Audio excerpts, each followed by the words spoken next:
بسم اللہ الرحمن الرحیم۔ السلام علیکم پیارے بچوں، آج ہم پڑھیں گے اسم ضمیر۔ اسم معرفہ کی اقسام میں سے ایک قسم اسم ضمیر ہے، تو آج ہم جانیں گے اسم ضمیر کے بارے میں کہ اسم ضمیر کسے کہتے ہیں۔ اسم ضمیر کی تعریف: ضمیر وہ اسم ہے جو کسی نام کو بار بار لانے کے بجائے استعمال کیا جائے۔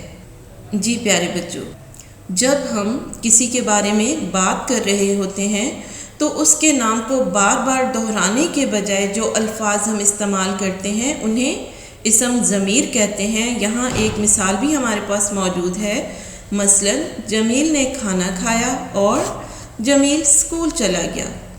اس جملے کو اگر یوں لکھا جائے کہ جمیل نے کھانا کھایا اور وہ اسکول چلا گیا، تو یہاں نام کے بجائے کلمہ وہ بطور ضمیر لایا گیا ہے۔ جی پیارے بچوں، کسی بھی شخص کا نام لینے کے بجائے اس کے نام کی جگہ پہ جو لفظ ہم استعمال کر رہے ہوتے ہیں اسے اسم ضمیر کہتے ہیں۔ آگے دیکھتے ہیں کہ اسم ضمیر کی کتنی صورتیں ہیں، کتنی قسمیں ہیں، کس طرح کے ہوتے ہیں۔ تو ضمیر کی 3 صورتیں ہیں۔ کون کون سی ہیں؟ نمبر 1 ضمیر غائب، نمبر 2 ضمیر مخاطب، اور نمبر 3 ضمیر متکلم۔ ضمیر کی جمع ہے ضمائر۔ تو ضمیر غائب وہ شخص ہوتا ہے جو سامنے موجود نہ ہو لیکن اس کے بارے میں بات چیت ہو رہی ہو، تو اس کے لیے ہم جو الفاظ استعمال کرتے ہیں انہیں ضمیر غائب کہتے ہیں، مثلا ان، اس، انہیں وغیرہ، یعنی جو پاس موجود نہیں ہے، غائب ہے، سامنے نہیں ہے، تو اس کے بارے میں ہم بات کرتے ہوئے جو الفاظ استعمال کرتے ہیں اس کے نام کی جگہ پہ وہ ضمیر غائب کہلاتے ہیں۔ پھر دوسرا ہے ضمیر مخاطب۔ جس شخص سے ہم بات کر رہے ہیں اس کو ہم جن الفاظ سے مخاطب کر کے بات کرتے ہیں نام کے بجائے، تو اس کو ہم ضمیر مخاطب کہتے ہیں۔ جیسے جس سے ہم مخاطب ہیں، بات کر رہے ہیں، تو اسے ہم کیا کیا کہہ سکتے ہیں؟ تو کہہ سکتے ہیں، تم کہہ سکتے ہیں، تمہیں کہہ سکتے ہیں، آپ کہہ سکتے ہیں۔ تو یہ تمام ضمیر مخاطب ہے۔ تیسرے نمبر پہ ہے ضمیر متکلم۔ متکلم کہتے ہیں بات کرنے والے کو۔ اب بات کرنے والا اپنے لیے جو ضمائر استعمال کرتا ہے وہ کیا ہو سکتے ہیں؟ میں، ہم، ہمیں، یعنی اپنے نام کی جگہ پہ جو الفاظ وہ استعمال کر رہا ہے وہ ضمیر متکلم ہے۔ سوال کو دیکھتے ہیں۔ درج ذیل میں سے ضمیر غائب، مخاطب اور متکلم الگ الگ کر کے متعلقہ کالم میں لکھیے۔ یہاں پہ ضمائر دیے گئے ہیں، ضمیر کی جمع ضمائر، یعنی یہاں پہ ضمائر موجود ہیں اور یہاں پہ 3 کالمز میں ہم نے ان کو لکھنا ہے۔ پہلے کالم میں ہم ضمیر غائب لکھیں گے ان میں سے تلاش کر کے، دوسرے کالم میں ضمیر مخاطب لکھیں گے اور تیسرے میں ضمیر متکلم لکھیں گے۔ ضمائر ہیں ہمارے پاس وہ، تو، ہم، میرا، اس، تمہارا، انہوں، میں، ہماری، میری، تمہاری، تم۔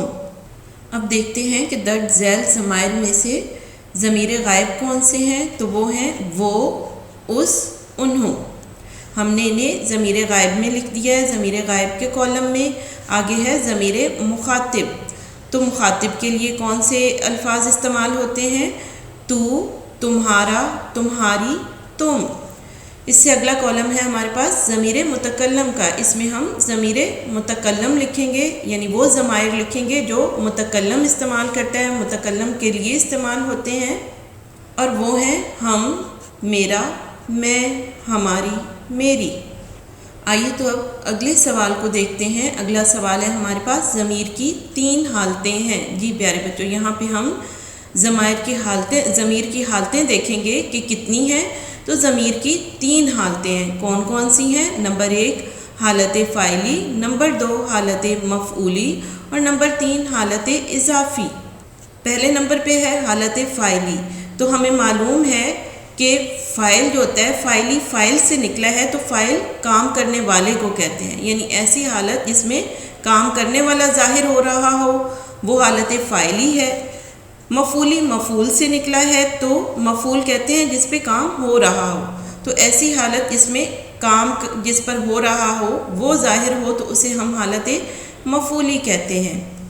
حالت اضافی سے ہمیں معلوم ہے کہ جس میں اضافہ ہو رہا ہو کسی چیز کا، دو چیزوں کا آپس میں تعلق ہو، حالت اضافی، تو اسے حالت اضافی کہتے ہیں۔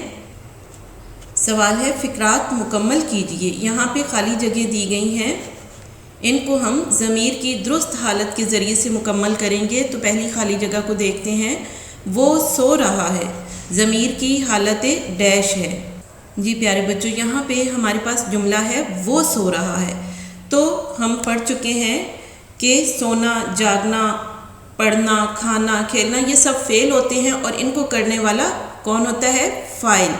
تو وہ اس میں فاعل ہے کیونکہ وہ کام کر رہا ہے، سو رہا ہے، تو یہ اس کی حالت فاعلی ہے، یعنی وہ سو رہا ہے۔ کون سی حالت ہے ضمیر کی؟ وہ فاعلی حالت ہے۔ اس کا گھوڑا، میری کتاب، ضمیر کی ڈیش کی مثالیں ہیں۔ جی پیارے بچوں، یہاں پہ اضافہ ہے، یعنی ایک تعلق ہے، ایک چیز کے ساتھ ایک اور چیز کا اضافہ بھی ہو رہا ہے، تعلق بھی ظاہر ہو رہا ہے، تو یہ ضمیر کی کون سی حالت ہے؟ یہ ضمیر کی حالت اضافی ہے، یعنی اس کا گھوڑا، میری کتاب۔ یہ دونوں مثالیں ضمیر کی حالت اضافی کی ہیں۔ اس کو مارا، ضمیر کی حالت ڈیش ہے۔ یہاں پہ ہمارے پاس جملہ ہے اس کو مارا، یعنی اس نے مار کھائی ہے، اور جو مار کھا رہا ہے وہ مفعول ہے، مارنے والا فاعل ہے اور مار کھانے والا کون ہے؟ مفعول۔ تو یہ حالت مفعولی ہے، ضمیر کی کون سی حالت ہے؟ حالت مفعولی۔ جی پیارے بچوں، آج ہم نے پڑھا اسم ضمیر کے بارے میں۔ لیکچر ہمارا ختم ہوتا ہے۔ اللہ حافظ۔